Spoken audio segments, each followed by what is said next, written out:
In today's show, we're talking Deni Avdija's decision day, Tom Dundon's dollars, and Damian Lillard daydreams. Welcome to Locked On Blazers. Let's get into it.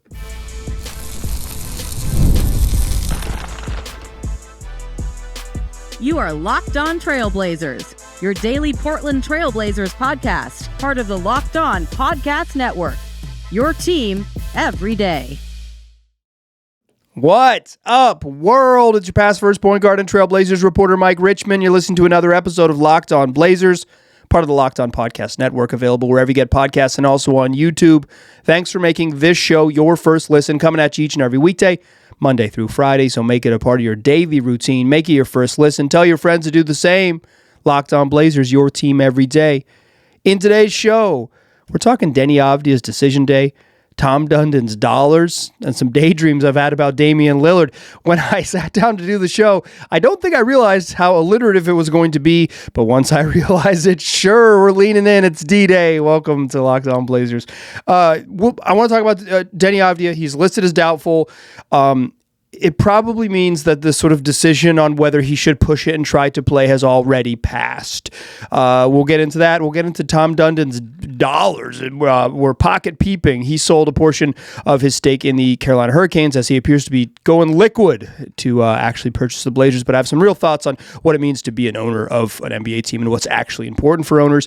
And with Jason Tatum set to return from an Achilles injury, likely on Friday, on this evening, I can't help but let my mind wander a bit to Damian Lillard. We'll talk about that to close the show. Let's start with Deni, though. It probably will never happen while I'm hosting this podcast, but I'm one day. We won't talk about the injury report when we're talking about basketball games, but that's what we're doing. Deni Avdija officially listed as doubtful heading into Friday's road trip ender and the last game of the road trip in Houston against the Rockets. Deni was, of course, doubtful for the two prior games heading into Wednesday's showdown with the Memphis Grizzlies, but he was upgraded to questionable heading into that game, and it seemed like he was set to return because typically the way the Blazers had handled long-term injuries is out, doubtful, then you get the questionable tag. Questionable means you're going to play. Deni, of course, does not play in that game, which was, a notable moment. I don't know if setback is the right word, but a notable absence because it seemed like all the signs were pointing to him being available to play. And then now he's been downgraded from questionable heading into the next game to doubtful.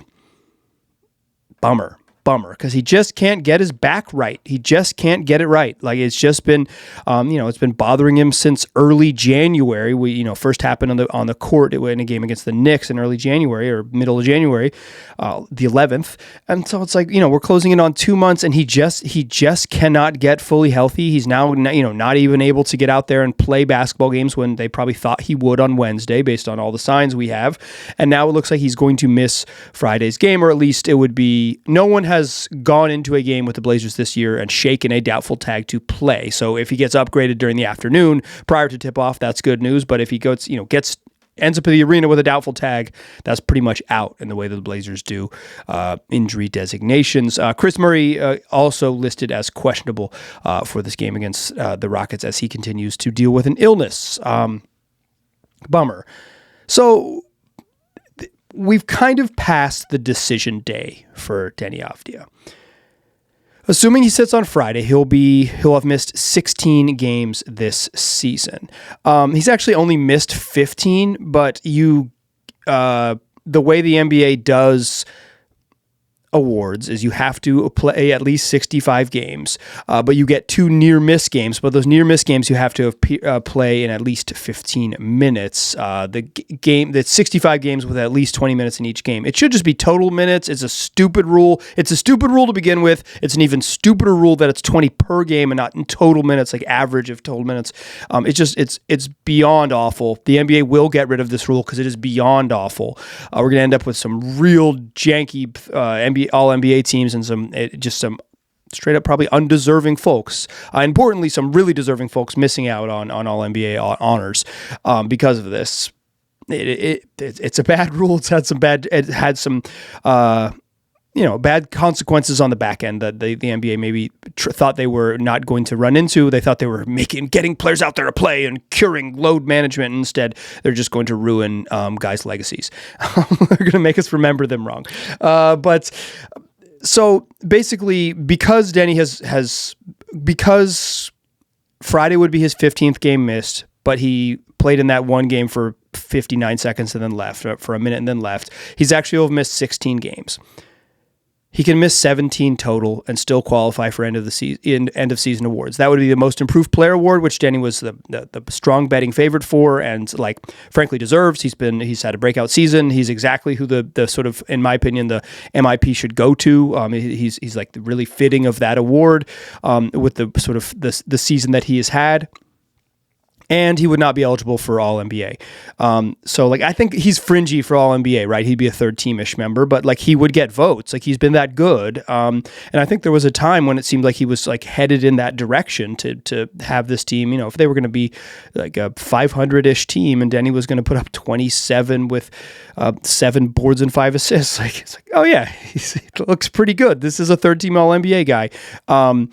We shall see, and I think the Blazers slide a little bit makes his chances of getting All-NBA a little bit lower, but MIP was going to be a lock, or at least a very, very, very good chance. But once he misses an 18th game, it's over for him.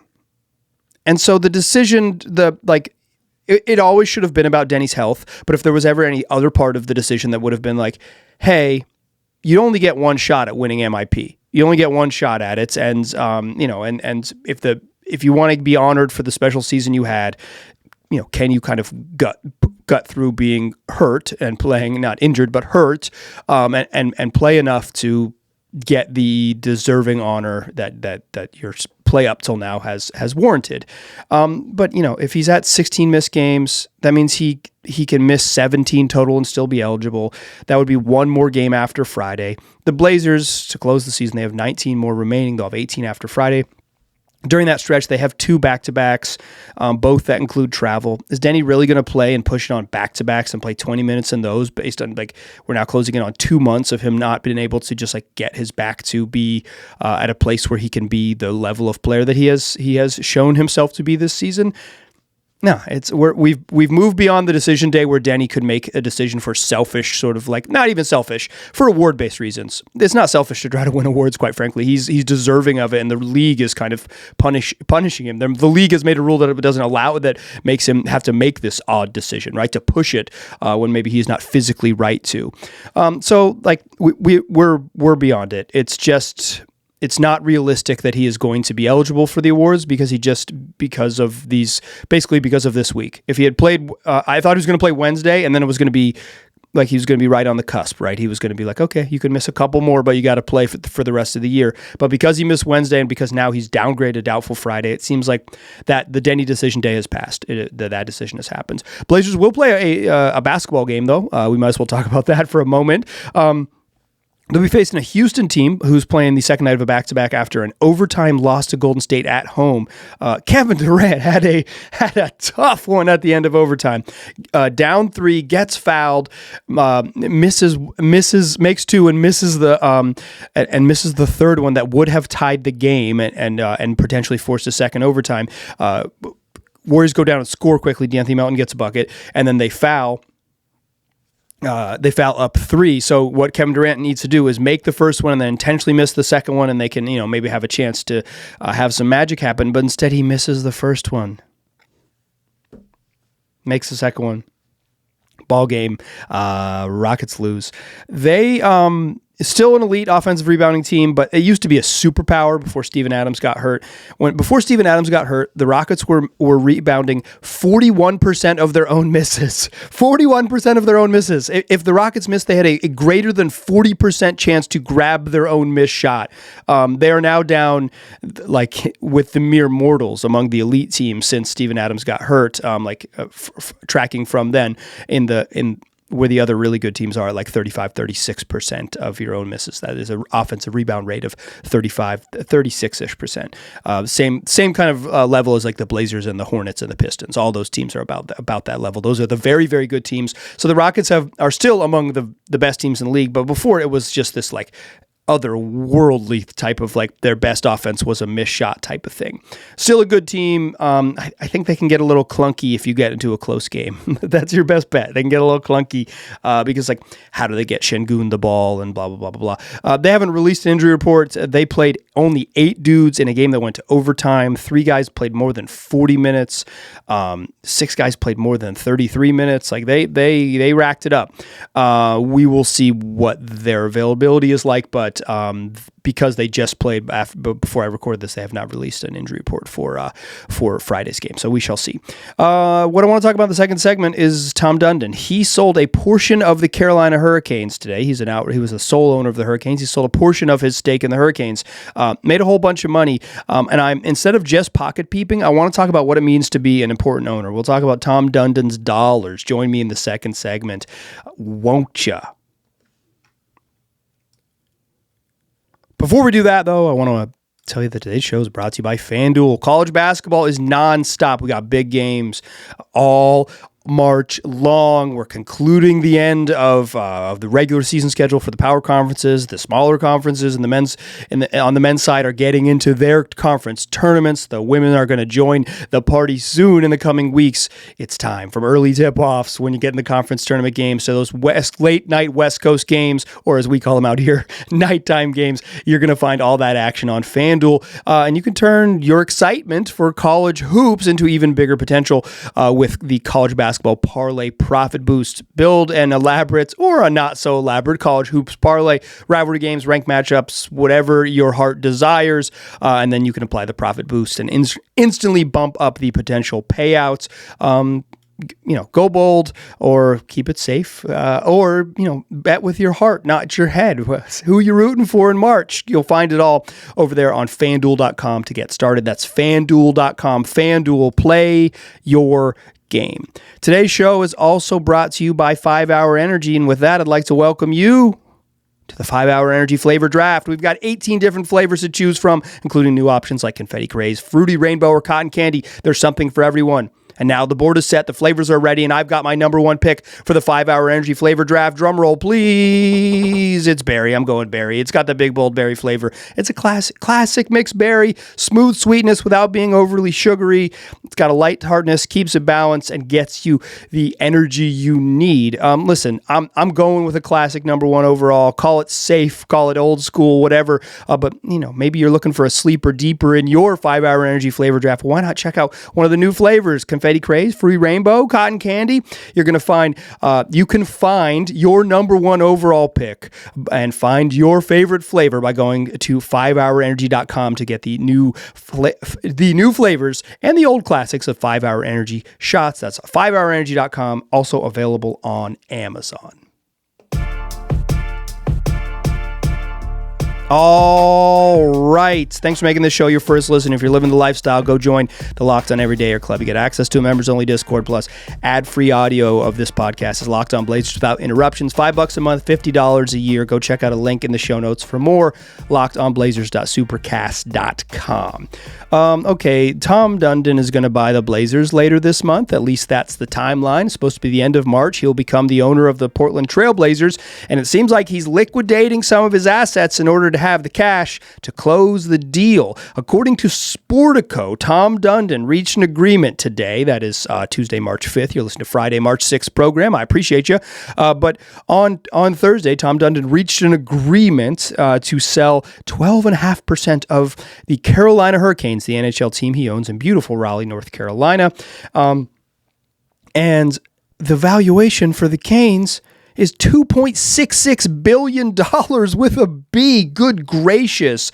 12.5% at $2.66 billion is like $330 million. It's pretty good. It's pretty good. Pretty good deal for Tom Dundon. Tom Dundon became the majority owner of the Carolina Hurricanes in 2018. At the time, there was a valuation of $420 million. He bought 61%. According to Forbes, in a report published at the time of the purchase, the deal included an option to become the sole owner of the team. In 3 years, he would just have to buy the rest of the stake, of the remaining stake, at a higher valuation, buy the remaining shares, and he did do exactly that. He became the sole owner of the Carolina Carolina Hurricanes in 2021. At the time, Forbes projected the Carolina Hurricanes value to be $550 million. Sportico had it at $545, about $500 million. Now, some 5 years later, they're worth $2.66 billion. Listen, great investment, good gig if you can get it, right? Making $1 billion is hard. Seems like once you've got it, it gets a little bit easier to make some money. You're playing a different game. But the Sportico reporting on this says that like year over year, their valuation of the Carolina Hurricanes jumped 49%, to like over $500 million in valuation. And then their valuation in October, when they did their last NHL team values, they had it at the Hurricanes at $1.92 billion. They sold today for a valuation another $700 million from it, above that number that Sportico published in October. It's almost like sports valuations operate outside anything that could be considered a typical economic system because they are a scarce asset operating in a closed ecosystem that only matters on the whims and the desires of other extremely rich people and how many billionaires have access and interest in purchasing a team. It's just not an economy that makes any sense to anyone who look, in my real life, I work a little bit in the space of cash flows and understanding how sort of basic economic concepts work. In my basketball life, I think about things like Tom Dundon and this pretty often, but like sports valuations do not make sense in a sort of normal economic setting. They're just bonkers. The fact that Sportico said, our valuation of the Hurricanes jumped up 49% year over year. It just means that it's all fake. It's almost like projecting this sort of scarce asset as something with a market value is totally nonsense. In any case, congratulations to Tom Dundon for being super duper rich.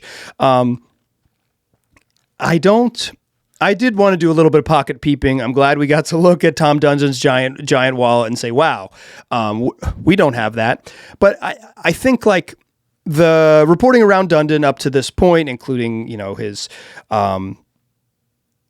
purchasing the Hurricanes and the lawsuit with the Alliance of American Football, it all pointed to him being a little bit cash poor, like not poor, not like someone who's not very wealthy. He made something like $750 million from subprime auto loans. Like, this dude's rich, but not like liquid, right? Like, doesn't have a bunch of cash. Being able to cash out 12% of your stake in the Hurricanes for basically the same price you purchased them for less than 10 years ago, dude's going to not have any problem going liquid when he needs to, right? That's not a concern. I think the sort of concern maybe on a different scale is how much access to cash does he have? Because what matters for an owner is not their portfolio, and not whether they're willing to give Jeremy Grant $160 million, because I think salaries are pretty much baked into owning an NBA team. There's a salary floor. Pretty much every team in the league spends in the same like 10 to 15% salary band. There's 7 teams that are paying the luxury tax this year. That means 23 teams are below the luxury tax line and above the salary floor. That's more than 2/3 of the league is paying basically player salaries are basically baked in, and there's a bunch of like meaningful strategic reasons why you don't jump into the tax early until you're competitive because of the way the league works. So like, I'm not really worried about spending, there's max salaries. Like you're not going to, it's not soccer, right? Like you just kind of are subject to the way the league works in terms of paying players what you can and operating within the salary cap. But like, it's the ancillary spending is what matters with owners. So like, why I would be concerned, or why like the thing that I will monitor with Dundon is all the ancillary spending. Do you spend on coaches? Do you spend on medical staff? Do you spend on scouting? Do you spend on, like, Oklahoma City famously has this sort of very large department of they're not even like basketball people. They're like player liaison staff. They're people who improve the quality of life to like take care of players' families, get guys set up with housing when they move to Oklahoma City. Like they have a large staff of people that just like straight up their job is like quality of life stuff for the players. They lauded as a good organization because they do things like that to take care of their people when they are there. They're also a wonderful development team, wonderful scouting team, yada, yada, yada, yada. You spend the money, but you expand your staff because there aren't rules about how big the staff is.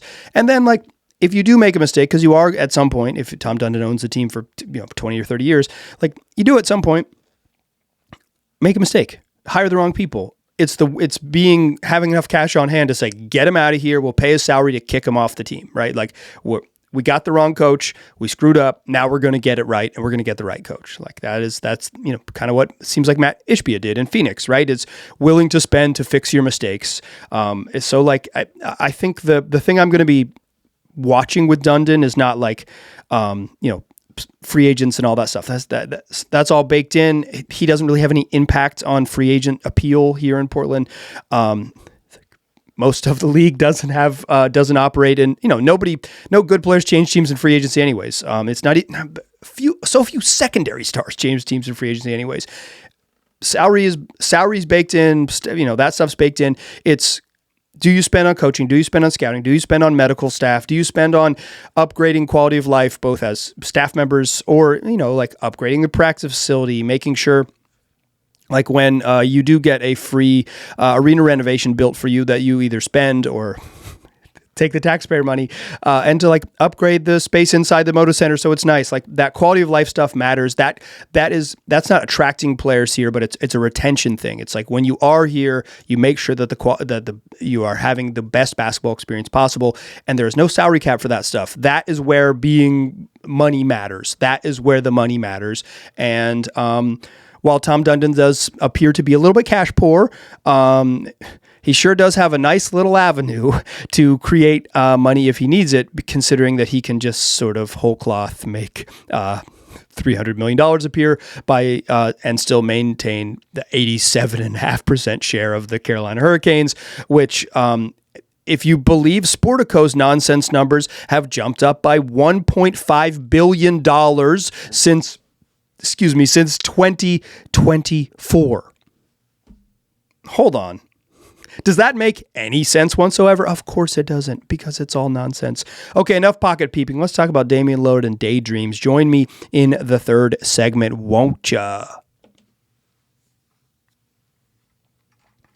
First, though, I want to tell you that today's program is brought to you by Indeed. If you got workplace chaos and deadlines stacking up and your inbox is overflowing and you still are sitting there realizing that you have one position to fill, well, that's why you need Indeed sponsored jobs. When the pressure's on and you need the right hire, Indeed sponsored jobs helps you reach the people who actually fit what you're looking for with skills, experience, location, so you're not just hoping the right candidate stumbles across your post.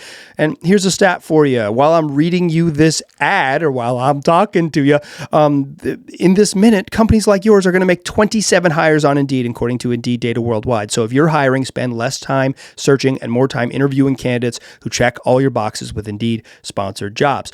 And listeners to my show will get a $75 sponsored job credit to help your job get the premium status it deserves at Indeed.com/podcast. Just go to Indeed.com/podcast right now and support my show by saying you heard about Indeed on this podcast. Indeed.com/podcast. Terms and conditions apply. Need to hire. This is a job for Indeed sponsored jobs. Still a pass for his point guard. I'm still Mike Richmond. You're still listening to Locked On Blazers. The end of our D-Day episode stops here. It's daydreams and Damian Lillard. Jason Tatum is set to return from a torn Achilles on March 6th, Friday evening. They're going to play the Dallas Mavericks. Tatum's going to be back in just 298 days after his surgery. Well,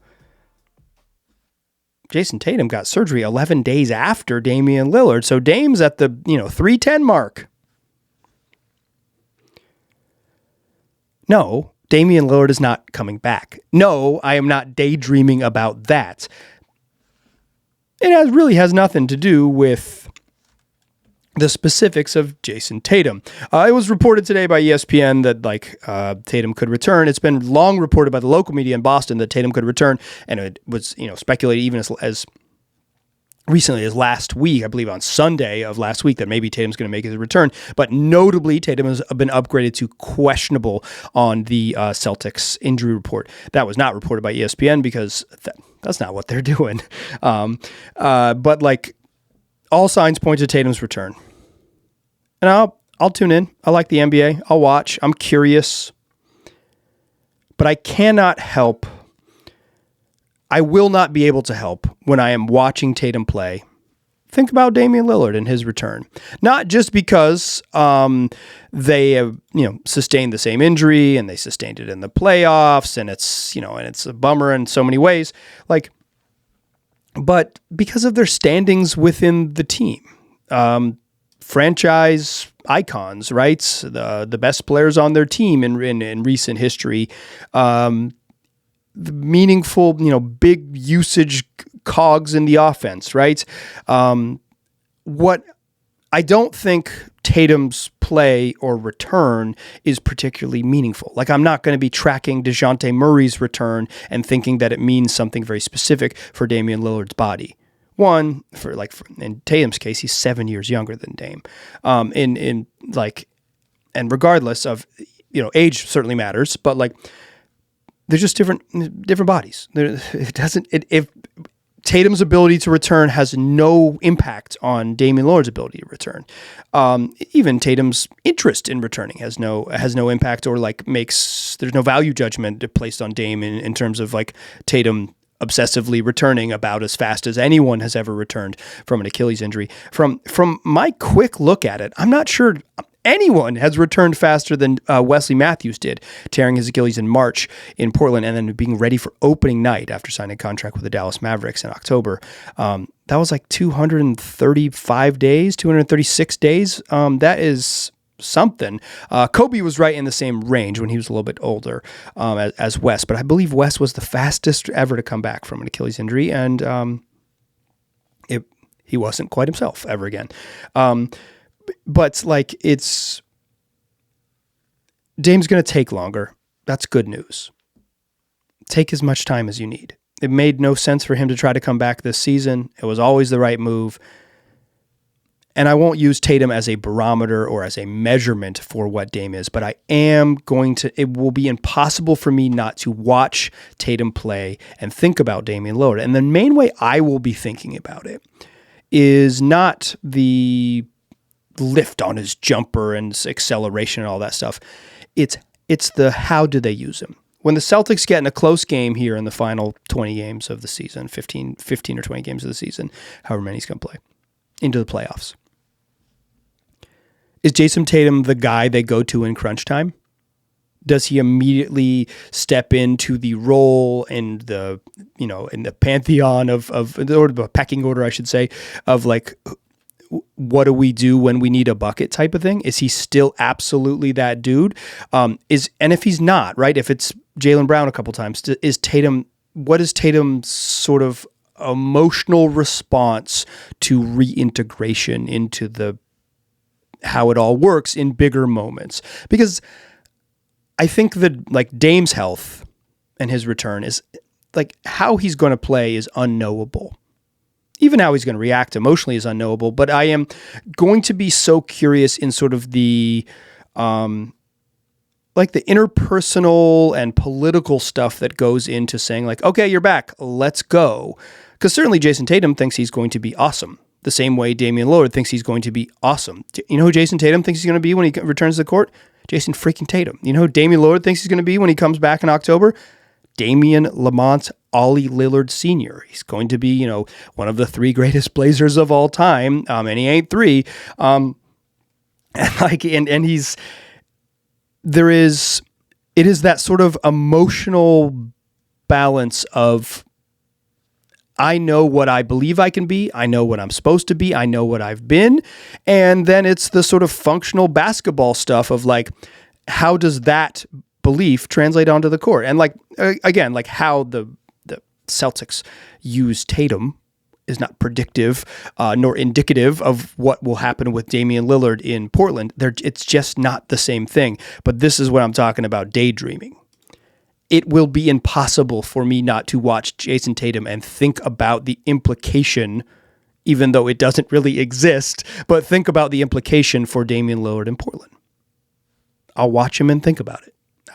There's no doubt about it. I will sit down on my couch. Mavs Celtics on a Friday night. I believe it's a national TV game. I believe it's on the 4-letter network. And my mind will wander there. I will think about what might be when Dame is back on the court in the fall. I think allowing yourself to daydream a little bit in our current world is about the safest thing you can do. Take care of yourselves out there. Come back for more shows next week. We'll do 5 of them, is what we do. 5 days a week, wherever you get podcasts, also on YouTube. I appreciate you listening. Tell your friends about the Everydayer Club, and then come back for more shows next week. Blazers play the Rockets on Friday. They play the Pacers on Sunday. The next time you hear my voice, after the Pacers game, Sunday evening, look for it. I appreciate you listening. I will talk to you soon.